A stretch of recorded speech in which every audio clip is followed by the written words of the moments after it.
So 200K is the new 400K. A while back I was saying 400K is the new 200K, meaning 400 was kind of the bottom median level home. But with the interest rates going up, guess what? That's going to flip. The stuff that was 400 is going to be 200, or it's going to be in there close somewhere. Hey, I've got a book, Wake Up and Smell the Real Estate, been a bestseller on Amazon, Audible, and Kindle. Urge you to get it. It'll be the best 10, 20 bucks you ever spend. Been doing this 41 years, made tens of millions of dollars at it, and this is not my first real estate crash. Interest rates go up. It's devastating. I'm actually driving by 4 houses that I used to own 2 right now. It's just the bottom line right now is a good way to look at it and how to think about it is, first of all, I say this all the time, when people say, can I afford it, they usually don't think about, do I have $400,000 cash, or do I have $200,000 cash to buy a property? No, what they think is, how much will my payment be? And right now, your payment on borrowing 200K is about the same as what it would be to borrow 400K 6-8 months ago, because it's doubled. The interest rates have doubled, folks. More than doubled, actually, but close enough. The bottom line is we have most people, the conventional way of buying properties is, you have a job, you save up a down payment, you put it down, you get your first home, you have some kids, and all the normal stuff that all the, kind of the American dream, right? And it seems like it's evaporating for a lot of people. It's not. There's just a transition period here going on. Don't worry about it. The bottom line is, the interest rates aren't even near what they were when I bought my first home. Okay, in the first home that I bought from a bank, I borrowed money at 9.25% interest. I just put in 160 grand in that bank. I got an eighth of a point off my loan, but they'd been coming down from 14% prior to that. So, but where we're at right now, listen, we've gone up 3% in like 4 months, and it's not over yet. It's still going to go up some more. And right now, the first thing, all the things I've been talking about, people go into denial, they don't believe it. All these guys that, especially all the YouTubers that talk a great story, that don't know shit, they haven't been around long enough to know what they're talking about. They have never seen a downturn. They've never seen high rates. They think this is high, and it is high relative to what it's been, lately. But it's not high if you go back 25 years. It's three times lower, I think, than probably our peak. But if you want, just go back and look at a 25-year rate, or go back and look what it's been over the last, say, 40 years. See what it's been over 40 years. Huge, huge fluctuations. And you can still make money. Listen, the beauty of real estate is that you never run out of inventory. In fact, you're going to see a lot more inventory on the market when these interest rates adjust up, people can't afford their homes, and they walk on their mortgages. You got those. Hopefully when the banks, end up, dumping these properties, whether they do short sales in order to help their, the people that have loans that are going belly up, because the banks always have to get it off their books. That's how it works. Or, they'll get it back. Hopefully it won't go to all the big institutions that tend to buy. But either way, it would be nice if the little people can come in and pick up the pieces. That's what happened in the late 80s when the S&L crisis happened. So much stuff went back to the bank. But what was really great about it is that people like you and me could buy that stuff up. I could buy a fourplex. For $28,000. I mean, in a decent area, a nice area.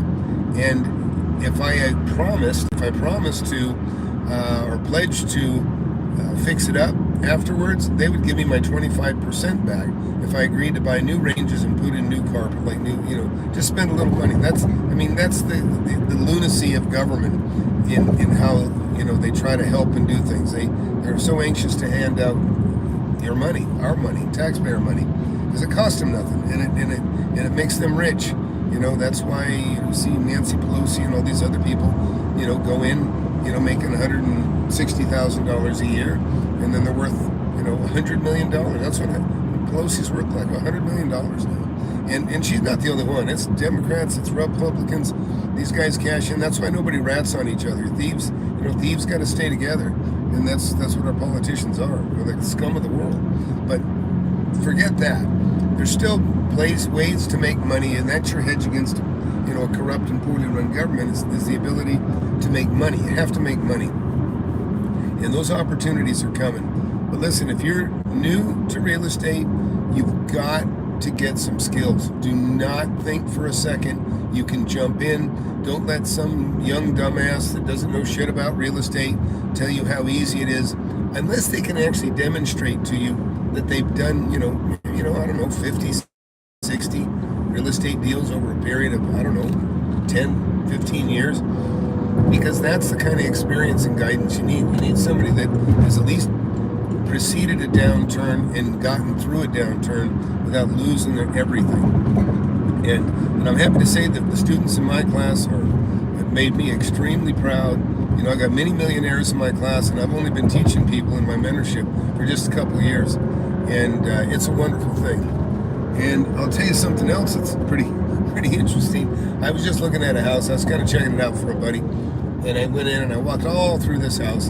And, it's a house that, it's a half-ass fix-up. It's like updating a house, like putting in new cabinets, but leaving the popcorn on the ceiling, putting nice tile in the kitchen floor, but crap in the bedroom, crap in the living room. Nice windows, decent windows. It's like somebody came in and they didn't improve it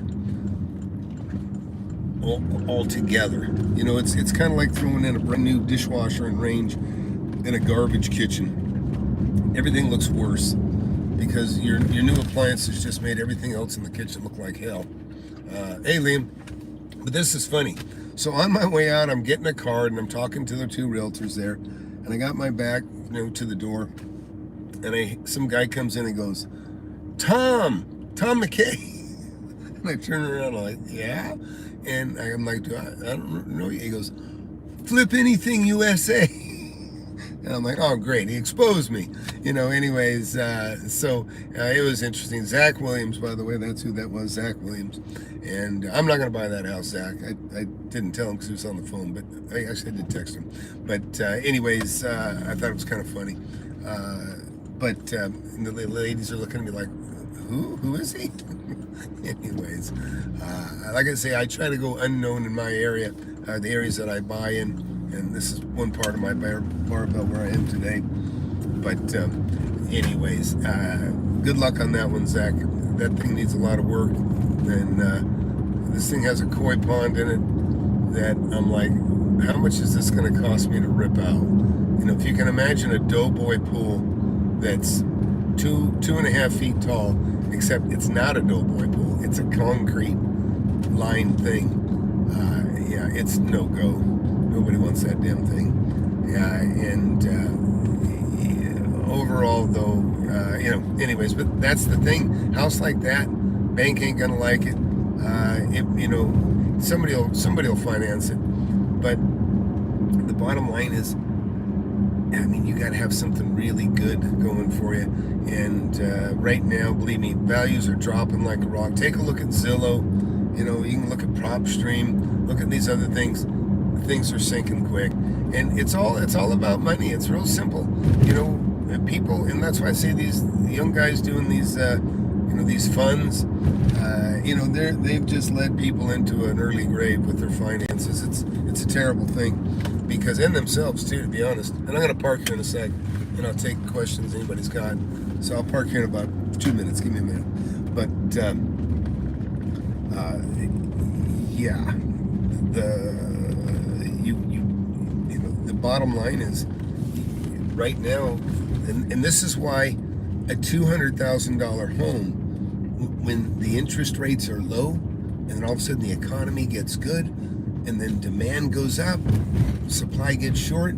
That's why you get $400,000 for a $200,000 home. And that's why things have gone up so much, and properties have doubled in the last few years. But now it's going the other direction, and that's what happens when you run the interest rate up.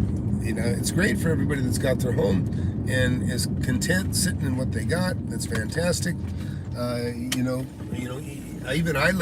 made a little bit of a mistake. I got most of all my loans in order, and I got, in other words, I got fixed rates. I converted things to fixed that weren't fixed. I got new loans that were fixed, lines of credit that are fixed. So I've got everything the way I want it. But other people haven't been so fortunate. I let one loan slip. I had a loan that I forgot about, was variable, and so my rates are going up on that. Now, if that happened to everything, that all my loans, it would really suck. It could be pretty substantial. It could be several $100,000 a year, just more interest. Maybe damn near $1 million now to think about it. But I got most of it taken care of. So just going to get hurt on a couple things. But anyways, that's all I want to talk about is, listen, you guys, you investors out there, I know it's frustrating, the builders, I'm a builder too, you get concerned, you don't want to do anything. Listen, offer half of what they're asking. Offer half. You'd be surprised how many of those deals you'll get. Offer half of what they're asking. And if for no other reason, take the wind out of their in a month or so, and you'll see that half as much or something like that. But definitely, listen, a good deal, what was a good deal last month is not a good deal today. It's not the same. So, believe me, there's people that made offers a month ago, 2 months ago, and today they're going, oh man, I'm glad they didn't take my offer. Because they'd be sitting on something that's going down in value. So let me take a look what you guys got here. Hey Liam, good to see you in here, buddy. Yeah, we're at 7.2, Peter, in most areas that I've seen. It's not the highest I've seen, but still. Actually, Liam was talking, he had, for hard money, it was getting worse than that. Hey John, good to see you in here, buddy. Hope you're, I think that's Jiu-Jitsu John Wagner, I think. So I'm telling you what I'm doing. I'm intermittent fasting and doing a little more jiu-jitsu. Hey John, it is you, good. And I'm gonna start pumping some weights, and I'm gonna try not to knock myself out doing the real estate here for a couple months, but I'm still gonna watch it. Don't get me wrong, I can't not watch it. And I actually took a look at a property today, another one that's kind of interests me, a little further away than I normally would go. I looked at it with a buddy of mine, and I'm going to go back over. I'm going to walk that whole property and do a video on it. It's really a good one, because if you can imagine a property that is a nice little property, really nice property, nice land, nice building, but gutted of everything. No drywall, no heating and air, no wiring, no nothing. And that's what I was trying to explain to my buddy. I says, look, this house needs a roof. So really all you have is a framed house here. This is just a framed house on a slab. And that's worth something. Don't get me wrong, that's worth something. But that ain't where all the money goes in. It's like when you ever see a house get built, if you've ever built houses, and I've built many of them, it always feels good. Oh yeah, I got it framed. You get it framed. You get it roughed in, meaning you get the plywood on the roof, and you get the, you get it, I can't even remember the names of stuff now. You get your tar paper down, and we call it dried in. You get that in, it's dry, meaning the rain's going to run off the roof. It's not going to get anything wet inside. Even this before you get your roof stacked and shingle it, but that's pretty much the equivalent of what this particular deal is. And the money, it's just going to be so expensive. It's going to be like building a brand new home to get this thing up to par. So, but it's just kind of an interesting thing, and I thought it'd be a nice walkthrough, and I can go and explain to the audience here, just the kind of expenses that you incur, with floors, heating and air, maybe 2 heating and air systems. It's a big house. Just all the things, if you want to put a header, if you want to hide a header, there's some rooms that it would lend itself that it'd be better looking to raise, the header, cut it out, put it up and run saddles. And, the different things, it's kind of cool. But you see, it's a nice property to walk through just to talk about all the potential and the things that can be done to make it even cooler, but also talking about the expense involved with doing those things. So I think you guys will enjoy it. I'll try to make sure I do that tomorrow. Yep, Peter, that's right, buddy. Sit and wait. If Fed will be forced to lower interest, Fed's not forced to do anything, dude. There's no force in the Fed to do anything. The Fed is totally independent, and believe me, you're not going to see these rates go down for probably 10 years. They ain't going down. I know some people say, "Oh yeah, this is just a temporary thing." They're gonna no bullshit. The damage is going to happen, and it's already starting. But nobody even, like I say, a lot of people in the denial. Believe me, if you got something to get rid of, you better get rid of it right now. It's just going to get worse, and it's going to be much more competitive to get rid of stuff. And yep, HVAC is a huge expense.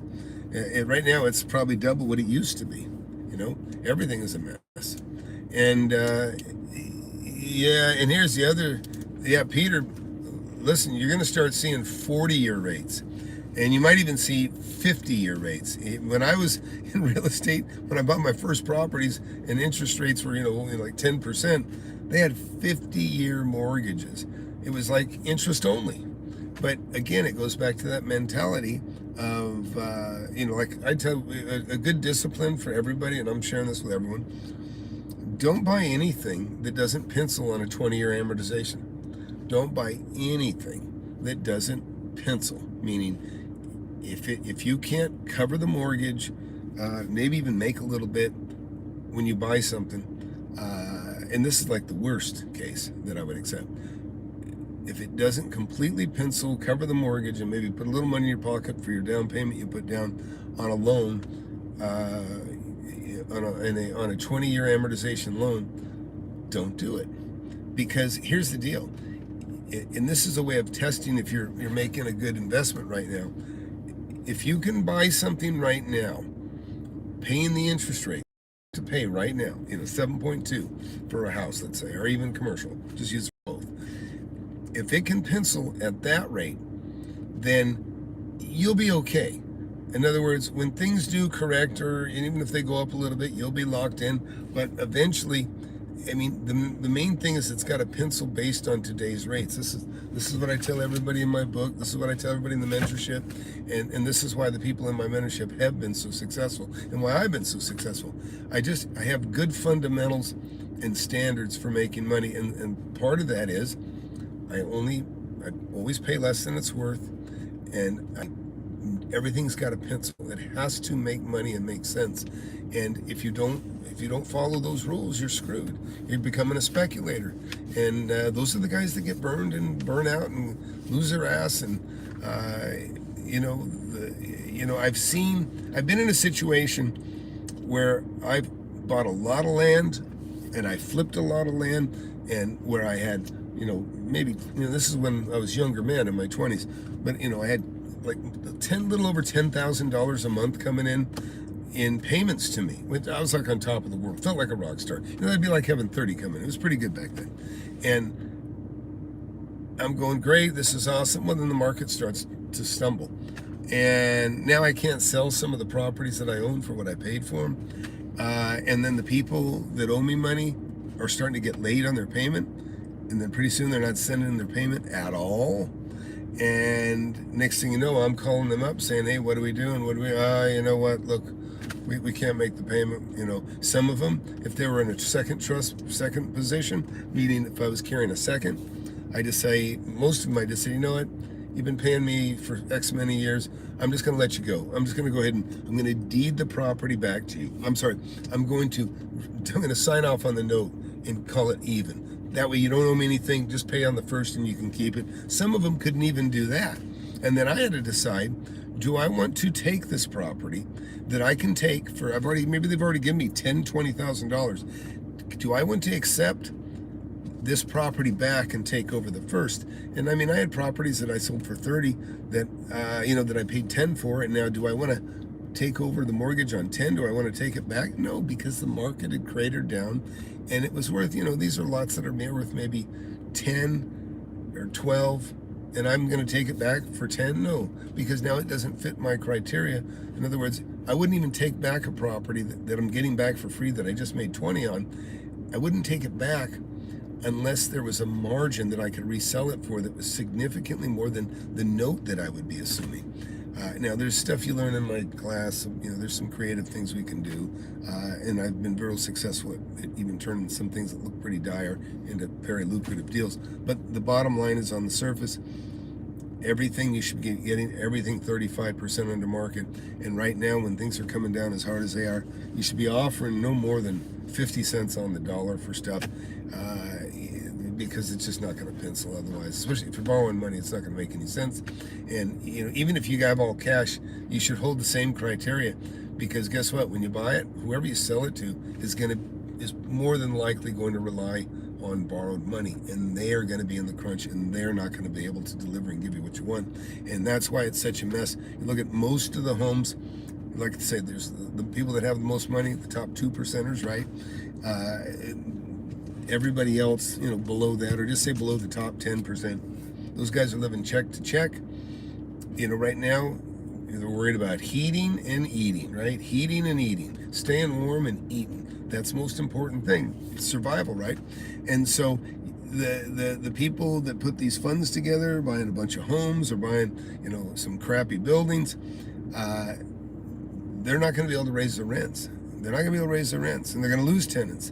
And so stuff that was bought less than a year ago that are already 20-30% vacant, they're probably not even going to get those vacancies filled, and they're probably going to go down, or they're going to get them filled, but they're going to be renting at a much lower rate. But they're buried, they're stuck, because they can't resell it for more, because the money costs too much. And if they don't, it's just a cluster. It really is. What's going to happen? I don't know anything about Grant Cardone's Cardone Capital. If he got fixed rates, he's a smart enough guy. Maybe he got everything fixed on fixed rates, and maybe he got some tenure, before they go back and look at it and market to market again. He may be okay. He may be in trouble. I think some of the newer, younger guys that did stuff, I do think that they are in deep shit. There's one, Ryan Pineda was looking at this, 332 units. I thought it was stupid to buy it. The projections seem ridiculous. I think that they're in like deep doo-doo. Herbert wrote, "Hi Tom, I saw a few MLS listings with seller financing. I've seen that, yeah. And so there's what's nice, and I think this is one of the things that's going to be a bit of a savior for a lot of us investors, is that if we can deal with, if somebody that has a lot of cash, a lot of people do, a lot of people have cash. I got rid of quite a bit of property, and looking to buy other stuff, but I'm sitting on my cash. I'm probably not going to lend it, but maybe I would. But right now, the private money lenders, Herbert, can easily compete with the banks right now, because these people have been getting less than 1% on their savings, and now the bank's charging 7.2. I mean, if you got a property and you got 50% equity, man, I'd seriously consider loaning you cash on that property for 6% or 6.5%, still a little bit lower than the bank, which would be my competitor. Or maybe I'd get as much as the bank, or maybe you're a little bit of a risk. Maybe you give me 10%. I've carried a lot of money at 10% interest, but that was because the rates, that was basically what the rates were at that time. But if you got a high risk person, then with risk, you got to charge more interest for the risk. That's how it works. That's why there's no sense risking your capital. But again, if somebody's got 50% equity, it's not much of a risk. You might even say, you know what? If you go out of business, if you go under, I'll just take the property back, and I'll make another, I'll make 100% on my money, because what you owe me maybe is only half of what's owed. So that's a good thing too. But anybody got any questions? Anybody else got any concerns? You should if you're a real estate investor. I mean, whether you want to invest or you want to sit on your hands, and all those things are options, and they're good options right now. But I feel sorry. Anybody sitting on something? Anybody stuck? Did anybody buy at the wrong time? Does anybody feel like they're upside down on their properties now? I have heard a lot of people now talk about, their friend or whoever just, bought a place and now it's worth, $150,000 less than they paid for it. That's the trap. That all of a sudden, yeah, I'm a long-term investor. And why? Well, because all my equity's gone, and that's kind of how it works. But I hate for people to fall into that. And I urge you guys, if you guys out there that you got $2,500 and you got more money than that, but you can afford to spend $2,500 to have a mentor, somebody like me that can help you, walk you through, talk you, go through the deal with you, make you think about it, help you do the right thing, make the right decisions. Because that's the worst thing you can do, is take your cash and make a terrible decision and then be upside down and screwed for many, many years ahead. Corey wrote, I have a house paid off cash, just watching my cash become more and more worthless. Well, Corey, yes and no. You sold your house, guess what? And now you got cash. You're probably lucky, because your house is probably worth less today than what you sold it for if you sold it at full market and recently. So I wouldn't beat yourself up. You have cash at a time when cash is going to be king. Now you might be able to go back and buy the house you sold for half of what you sold it for, and pretty soon. So I wouldn't be all so doom and gloom on that. I'd rather be in your shoes than the guy that bought your house. I'm telling you right now, because the guy that bought your house, his house ain't worth more today than probably what you sold it for, if you sold it in the last year. So I'd count your blessings. Oh, you have a house paid off and cash. I see. I'm sorry, Corey. I understood that you sold your house for cash. My bad. So if you have a house paid off and you have cash, dude, you're in a good position. You just got to wait to strike. That's the thing. We all want to buy stuff. We all want to buy stuff. We all want to own stuff. I love owning buildings. I love all of it. I love real estate in general. I like trees and I like concrete. I like everything. And you the more you got, the more secure you feel, everything you own. But the power is in not being emotional and go, I'm watching what things are doing. Values are dropping. Where can I get some cheap money? It could be private money, it could be cheap comparative to other things. Get some longer term financing so you don't get caught. I used to buy a lot of property and I'd say, I'll pay you all cash in 2 years. Buy it, let's take it, and I'll pay you off in 2 years. Well, I may be a little uncomfortable with that right now, because in 2 years it may not be such a good deal, if that's the plan, if I'm paying full retail, which I don't.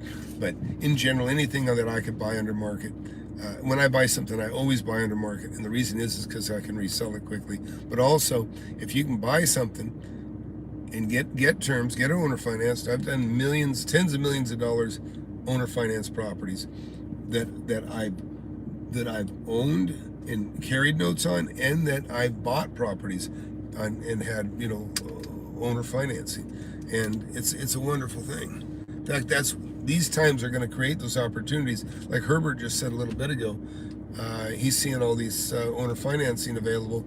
He's out there in New Jersey. I don't doubt it. It's why I bought my first commercial building when I was 19 years old, is because the desperation was high. People just trying to get rid of their properties. Now, they don't even know that they sold to a 19-year-old, because I bought it without ever meeting them, but because it was a building, there was agents in between us. And that's another advantage for you young guys. If you're feeling insecure about your age, like you may get overlooked, I understand, but I used to have those fears, but it didn't happen. Liam wrote, if you have a property that cash flows and the value goes down, it is only a problem if you need to sell it.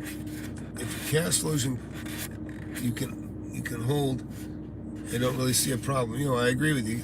And so Liam's right. If you can, I love having cash to buy and take advantage of deals. But if you got a property that all your money's tied up in, and maybe even goes upside down a little bit, but it still has a decent cap rate. Maybe it has 8 or 9 or 10% cap.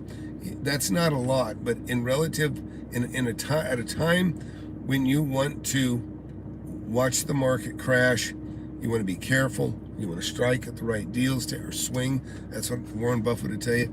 You know, all these pitches come across the plate, thousands of pitches over a period of 2 years, and you haven't swung at any of them. Now, people around you are disappointed because they think you can do anything, but you know, I don't want what I call the tail shaking the dog. I don't want to make a mistake. I don't want to get stuck. I don't want to get upside down, and that's what happens. So somebody else wrote in, Jack Morris, subject to and seller finance the way to go. Nah, I don't like all that bullshit, to be honest, Jack. That's a lot of work you don't have to do.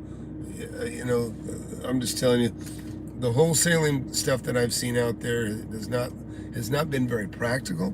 It's very difficult, but it can be done. And you know, I know Flipman, he's done some of that stuff. I don't have to do that stuff. I'm just saying, I know how to make money without having to go through all that bullshit, and I'm going to stick with that.